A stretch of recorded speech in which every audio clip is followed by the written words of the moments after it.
There! There! There's something in the bushes!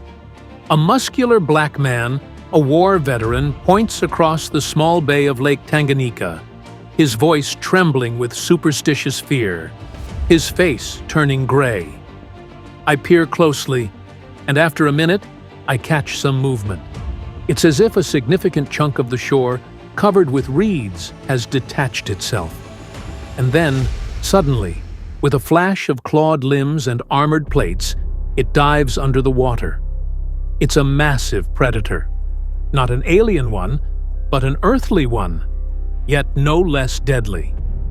This is Gustave, a perfect killing machine weighing over a ton. Said to be more than 7 meters long, he's possibly the largest Nile crocodile alive.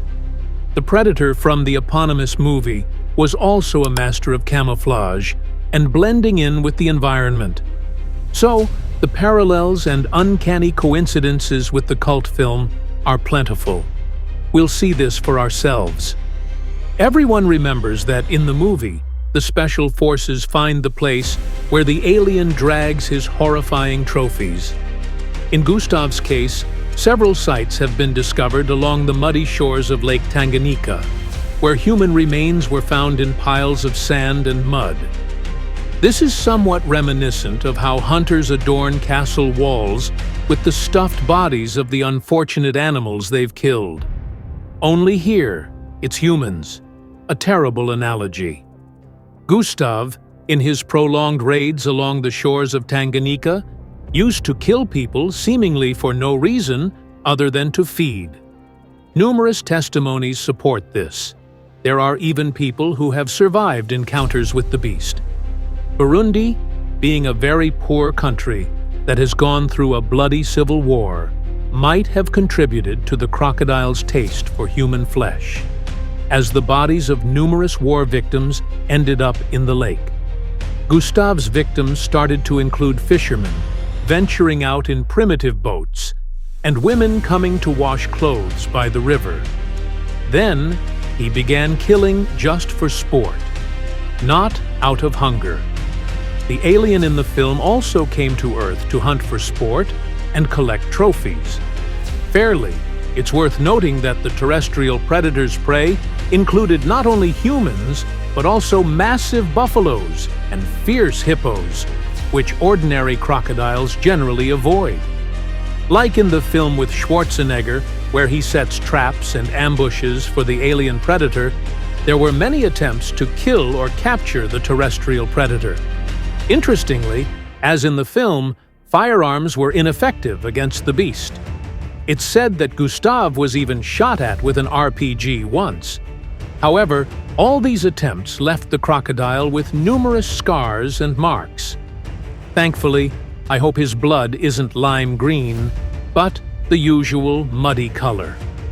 Among the many known attempts to hunt down Gustave, which displayed the devilish cunning and luck of this predator, with a mystical flavor, we'll talk about two.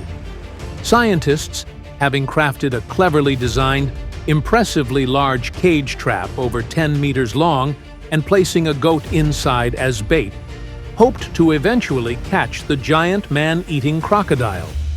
However, despite evidence that Gustave, not captured on the installed camera, lingered near the cage for several days, he made no attempts to reach the bait. Poor goat. Later, the hunters confessed that they couldn't shake the feeling that the terrifying crocodile was merely playing with them. Then, one rainy night, when the surveillance camera malfunctioned, Gustave bent the steel bars, snatched the bait, the goat, from the cage. In the morning, they found only an empty, half-flooded cage. Only Jean-Pierre, the expedition's guard and a Tutsi hunter, claimed he heard the triumphant roar of the giant in the pre-dawn mist. In the 1990s, Burundian soldiers, perhaps deciding to obtain the skin and a lot of meat from the giant, though Burundi law prohibits hunting crocodiles, staged a real ambush on him, following all the rules of military science. They tracked Gustave to a small lake inlet, surrounded by cliffs impassable for a crocodile, and took turns watching the narrow, shallow channel connecting the inlet to the open water. One soldier, armed with a Kalashnikov and binoculars, was always on alert. The rest rested in a tent set up 50 meters from the channel. One night, Gustav bypassed the channel through the bushes, attacked the tent with 2 sleeping soldiers, killed them, and with a dull, victorious roar, plunged his 7-meter body into the lake waves. Only the terrified watchman survived. If you remember the film, you'll recall how the alien avoided the clever traps set by humans, killing those who had set them. And there's one more similarity between the real and fictional human hunters. Some survivors of attacks by the monster, Gustav, confessed that shortly before the crocodile's attacks, they felt someone's heavy gaze on them. Some even said it made their necks ache, reminiscent of how Sonny Landham's character, Billy the Indian, felt watched and followed in the movie.